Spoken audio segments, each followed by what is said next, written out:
And that brings us to the next question, which is coming in from Nikki, I think. Nikki is saying, why shouldn't we invest more? Multi-cap fund returns have always been low. This change will probably propel returns as fund managers move to small caps and mid caps where valuations are attractive. So he's offering a different side to the debate and perhaps a valid side at that. Mohit, let me toss this to you. On one hand, yes, people haven't gone towards mid caps and small caps too much. But on the other hand, the argument is about confidence, comfort and credibility. Shouldn't I leave that decision with the fund manager rather than having a very straight-jacketed approach?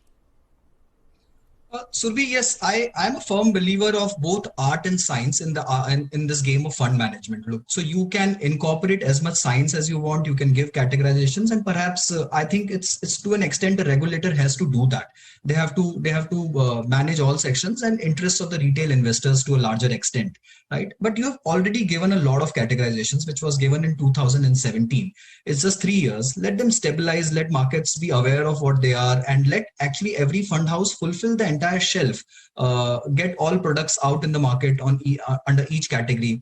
Now, multi-cap, as I said previously, was the only category where fund manager had the ability to do whatever he wanted, as long as he was keeping 65% in equity. And that's got taken away now.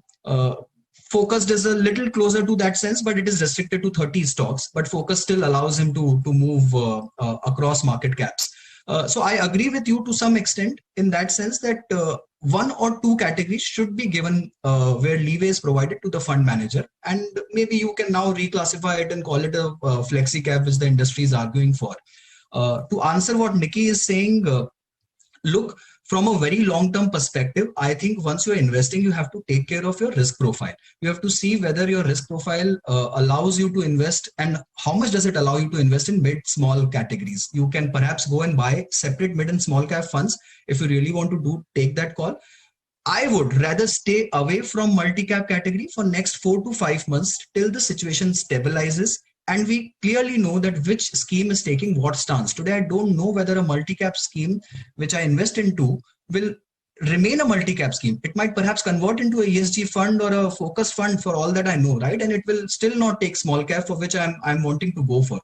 So let's wait for 4-5 months. And then as the situation evolves, we can go into that category. Right now, I would advise that you move towards large and mid-cap category or a focus category. If at all you want a slight more diversification across market caps.